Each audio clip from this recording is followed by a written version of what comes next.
Hello and welcome to Indus News live from Islamabad. I am Muneeb Hamid with the news of this hour. Let's begin with the headlines first.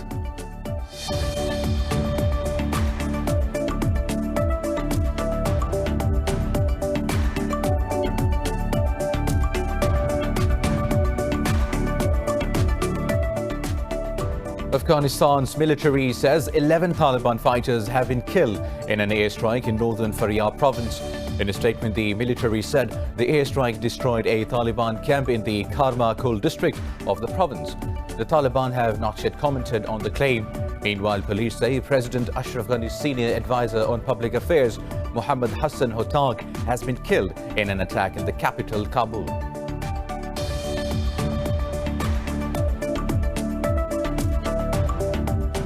China has denied Indian allegations that its troops crossed the line of actual control in Ladakh region. The Chinese Foreign Ministry said the two sides are communicating regarding conditions on the ground. The statement came after New Delhi claimed Indian troops foiled Chinese army's provocative military movements in Ladakh.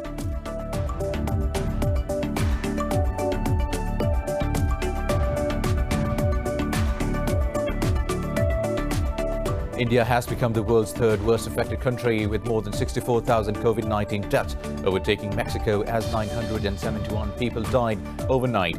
India's coronavirus infections have crossed 3.6 million after more than 78,000 tested positive. Meanwhile, in Pakistan, 6 people have lost their lives to the virus overnight, taking the toll to 6,294 with over 295,000 cases.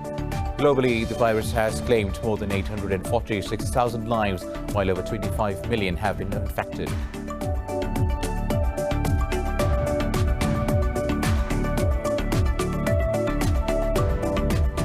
Israel's Prime Minister Benjamin Netanyahu says Tel Aviv is in secret talks with several Arab states to establish ties. In a press conference with Special Advisor to U.S. President Jared Kushner, Netanyahu said there are many more unpublicized meetings with Arab leaders. The statement comes as Washington and Tel Aviv's delegates flew to the UAE in first ever direct Israeli flight to put the final touches on a pact to normalize ties.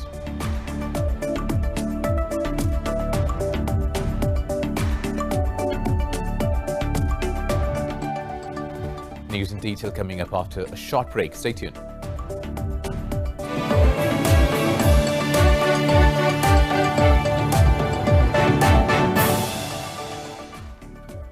Welcome back. Now we'll have the news in detail. We begin from Afghanistan, whose military says 11 Taliban fighters have been killed in an airstrike in northern Faryab province. In a statement, the military said the airstrike destroyed a Taliban camp in the Karma-Kul district of the province. The Taliban have not yet commented on the claim. Meanwhile, Afghan President Ashraf Ghani's advisor has been killed in an attack in eastern capital, Kabul. Meanwhile, police said President Ashraf Ghani's senior advisor on public affairs, Mohammad Hassan, has been killed in an attack in capital, Kabul. Ghani has condemned the killing, calling for a prompt investigation. There was no immediate claim of responsibility. Now, China has denied Indian allegations that its troops crossed the line of actual control in the Ladakh region. The Foreign Ministry said the two sides are communicating regarding conditions on the ground. The statement came after New Delhi claimed Indian troops foiled Chinese army's provocative military movements in Ladakh. It said Chinese troops violated the previous consensus agreed during military and diplomatic engagements. The two countries have been in a standoff over the Ladakh border dispute that erupted in late April. 20 Indian soldiers were killed in fighting that broke out between the two sides in Ladakh's Galwan Valley. In Pakistan, 6 people have lost their lives to the coronavirus in the past 24 hours. The Health Ministry says the death toll has reached 6,294 so far. The ministry said daily new cases have dropped to 213 from yesterday's 264. It said the number of active cases in the country is at 8,873. More than 280,000 patients out of some 295,000 have recovered, which account for a 94% recovery rate in the country. Sindh remains the most affected province with nearly 129,000 infections, while Punjab has reported over 96,000 cases so far. Meanwhile, India has become the world's third worst affected country, with more than 64,000 COVID-19 deaths, overtaking Mexico as 971 people died overnight. India's coronavirus infections have crossed 3.6 million after more than 78,000 tested positive in a day. Globally, the virus has claimed more than 846,000 lives, while over 25 million have contracted the disease. More details in this report. Even with the outbreak slowing down in the Americas, thousands continue to die every day as the virus wreaks havoc in Europe and India. India is now the epicenter of the virus, reporting the third highest infections tally and the fourth highest death toll in the world. In the US, the states of Iowa, Minnesota, North Dakota, and South Dakota report record daily infections. As Mexico's death toll crosses the 64,000 mark, health authorities press onward to secure a vaccine from multiple countries. COVAX facility promises to give us access to 20% of vaccines to help with 20% of Mexico's population. We agree, depending on what the health ministry says, but it is a good option because the risk is shared among the countries with the vaccines, but it's not enough. We cannot depend on it. COVAX promises to help with 20% of the population. We need a bigger quantity of vaccines, and so do other countries as well. That's why we are all holding bilateral talks. Over in Asia, mainland China reported 17 new imported cases with no domestic transmissions. In South Korea, new cases remained below 300 for the second day straight, with only 248 cases being recorded overnight. Whereas in Australia's second most populous state of Victoria, cases fell to a 7-week low.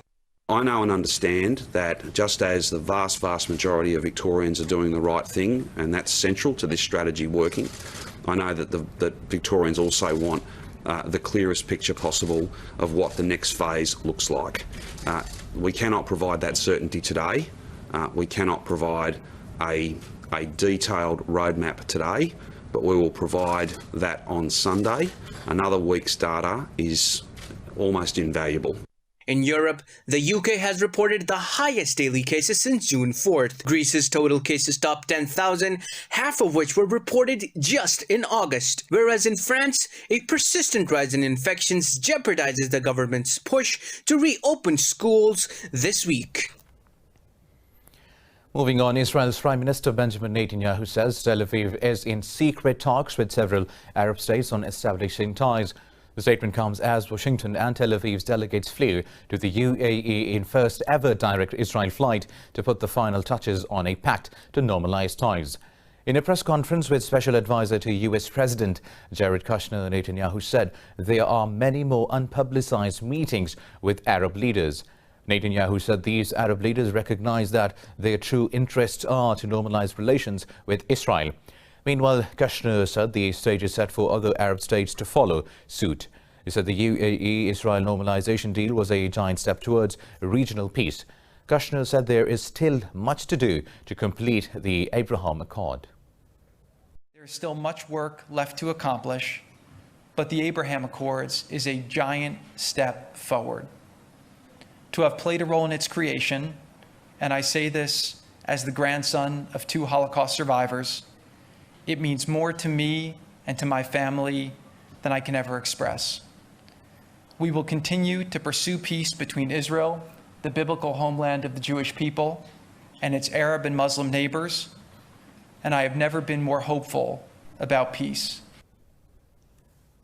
Now, the Iraqi military says 2 rockets landed near the perimeter of Baghdad International Airport. This is the third such attack on sensitive sites in the capital this week. There were no reports of damage or casualties.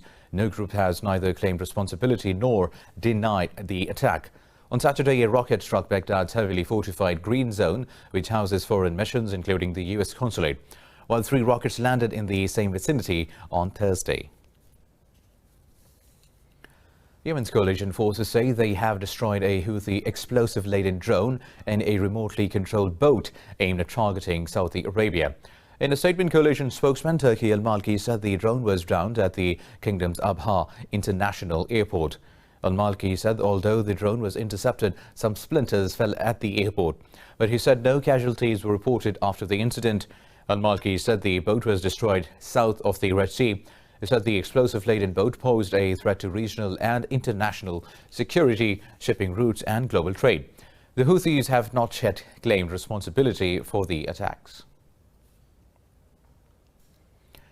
Meanwhile, Sudan's main rebel alliance has agreed on a peace deal with the government to end the 17 years of conflict. The state media said Sudan's Revolutionary Front, the southern states of South Kordofan and the Blue Nile inked the deal with the government after year-long talks. It says senior government officials and rebel leaders signed their initials on protocols on security arrangements. The state media said a formal signing ceremony was held in neighboring South Sudan's capital, Juba. It said Sudanese Prime Minister Abdallah Hamdok and several ministers flew to Juba on Sunday in pursuit of the agreement. Hamdok said finding a deal had taken longer than first hoped after an initial agreement in September 2019. Now in Lebanon, the Future Movement, led by Saad Hariri, has decided to nominate Mustafa Adib as the Prime Minister. Hezbollah and other political parties have also backed the nomination of Mustafa Adib. Adib is currently serving as Lebanon's ambassador to Germany. Earlier, Hezbollah said it is open to a French proposal for a new political setup in the country. A political crisis has gripped the country since the resignation of Prime Minister Hassan Diab over the Beirut explosion earlier this month. Thousands of Belarusians have gathered near President Alexander Lukashenko's residence to keep up pressure on the veteran leader to resign. Belarusian police said over 125 protesters have been detained during a rally in central Minsk. Meanwhile, France condemned the Belarusian authorities' measures against the journalists. In a statement, French Foreign Minister Jean-Yves Le Drian said these arbitrary measures violate press freedom. In another development, Russian President Vladimir Putin has invited the Belarusian leader to Moscow during a phone call. Lukashenko is struggling to contain weeks of protests and strikes since winning the elections, which the opponents called rigged. Moving on, China has condemned the Czech Republic over its steps towards Taiwan, saying they undermine Chinese sovereignty. The Chinese government's top diplomat Wang Yi says Czech Senate Speaker Milos Vystrčil will pay a heavy price for making an official trip to Taiwan. Speaking in Germany, Yi said there would be retribution for Prague's actions. He said Beijing will retaliate for Czech's short-sighted behavior and political opportunism. But Czech Senate Speaker Milos Vystrčil said Prague does not seek political confrontation. Vystrčil arrived in Taipei on Sunday on a visit to promote business links with Taiwan, saying Prague would not bow to Beijing's objections. Now, North Macedonia's parliament has approved the cabinet of Prime Minister Zoran Zaev in a vote of confidence. 62 lawmakers out of 113 voted in favor, while 51 voted against the Prime Minister. The alliance, led by the ruling Social Democratic Union of Macedonia, scored 35.89% of all votes in the July 15 snap polls. The vote ends a period of 8 months in which North Macedonia was run by a technical government, originally mandated to be in power till April. The vote was then delayed because of the coronavirus pandemic. Zaev has pledged to tackle the pandemic and its economic effects, as well as make progress on EU accession talks.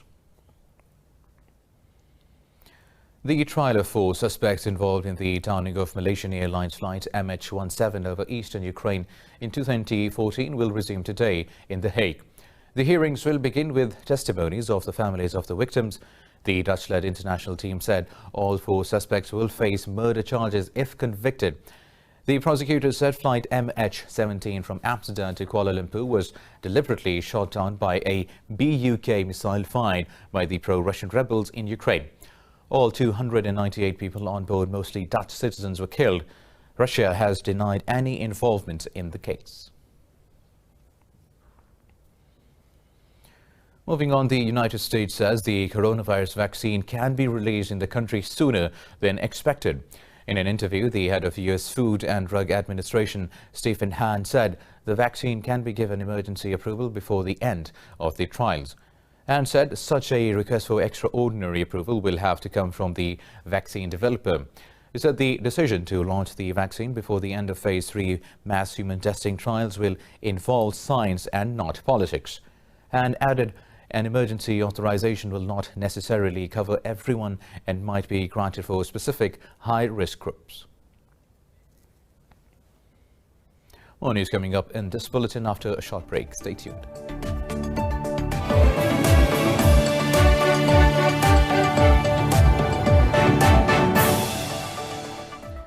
Welcome back. Now, 4 people have been killed in a collision between a SUV and an armored U.S. military vehicle in South Korea's Pokyon city.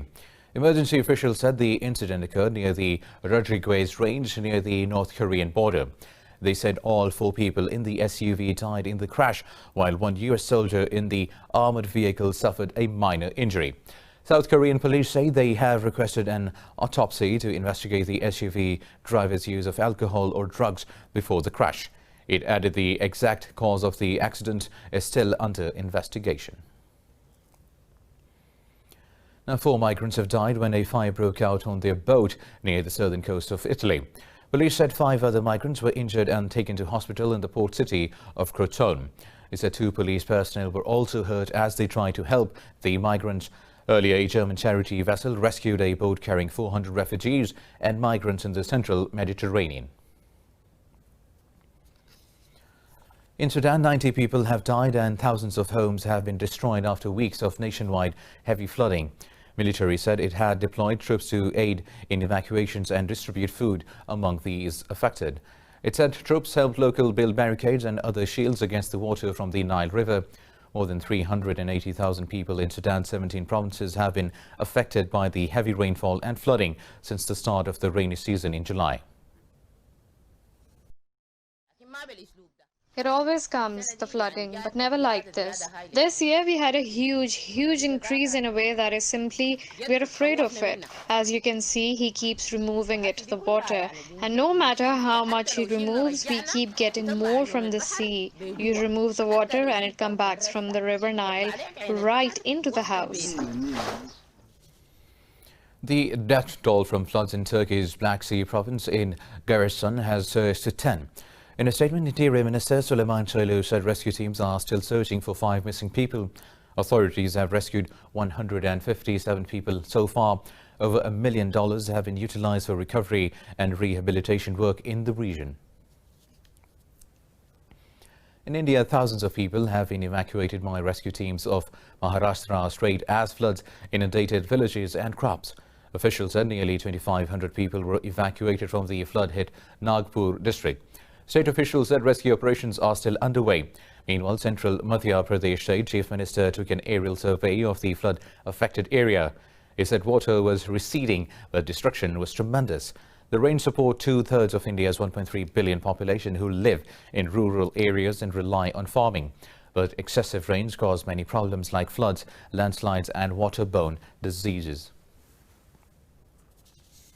A 3-year-old girl was tangled with a kite's tail and swung 100 feet into the air at a kite festival in Taiwan. The local media has reported the girl has escaped only with the minor injuries as she fell on a crowd of surprised outlookers. The city's government's officials said a rogue wind blew at the side, causing the tail of the kite to wrap around the waist of the child. They said festival activities were suspended after the incident for safety purposes. In Germany, researchers are planting downy oak trees in forests in a bid to help them survive climate change. These Mediterranean trees can outlive even in changing weather patterns. This successful experiment has given hope that it can help fill its role in the ecosystem. Details in this report. Years of summer heat waves and minimal rainfall are damaging Germany's forests. Some native species like pine and oak are struggling with the changing weather condition. The city of Berlin has said due to extreme weather, there were 7,000 fewer trees at the end of 2019 compared with 2016. We have seen that the forest here is being badly damaged by drought, and the effects of climate change mean we expect this situation to occur often in future. For a forest manager, it is important to plant trees now which can cope with the climate in 80 or 100 years. German researchers have experimented with the plantation of Mediterranean trees in the forests. These trees have survived even extreme weather. The researchers hope that the downy oak can help fill its role in the ecosystem, as is also a habitat for over 100 species of insects. This is a downy oak. It's a species which grows in the northern Mediterranean and the south of France. These are the trees we have had the most success with. In the past 9 years, they have grown 4 meters or more, and they survived the summers of 2018, 2019, and 2020 without damage. So we are very happy with these results. They show that our idea has legs. Wolfgang Brugmann says high temperatures and dry conditions are likely to become more frequent in the coming years. Therefore, forest managers need to plan ahead and start planting species that will be able to adapt an altered climate.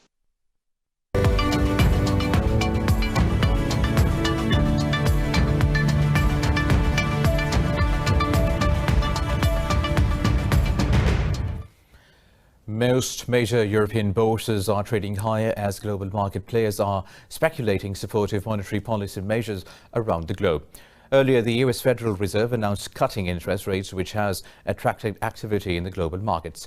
European stock 600 has gained close to 1%. Markets in the UK are closed for a bank holiday, and London's FTSE 100 is trading close to 1% lower. Frankfurt's DAX is trading almost 1% higher. Paris's CAC 40 gains more than 1%. Asia-Pacific markets on Monday were largely higher, with Japanese shares leading the gains following news of Warren Buffett's acquisition in leading Japanese firms. In China, official economic data released today has shown that activity in services sector has expanded at a much faster pace than expected in August. This is in line with an increase in demand across the economy from a previous coronavirus-induced slump. The official non-manufacturing purchasing managers index also rose a month earlier. China's services sector, including smaller private companies, has been slower to recover from the health crisis than manufacturing. But during the same July-August period, China's manufacturing output has grown at a slower pace than the services industry because of floods. The official data shows the manufacturing purchasing managers index has fallen a fraction in July.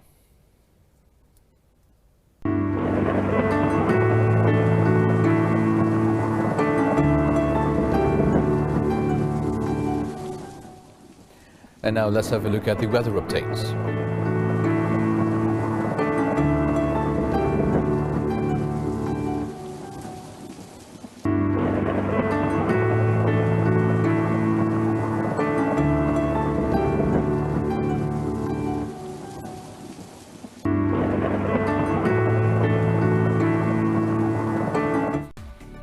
Well, that is all for now. For the latest updates, you can follow us on social media at indus.news. Take care.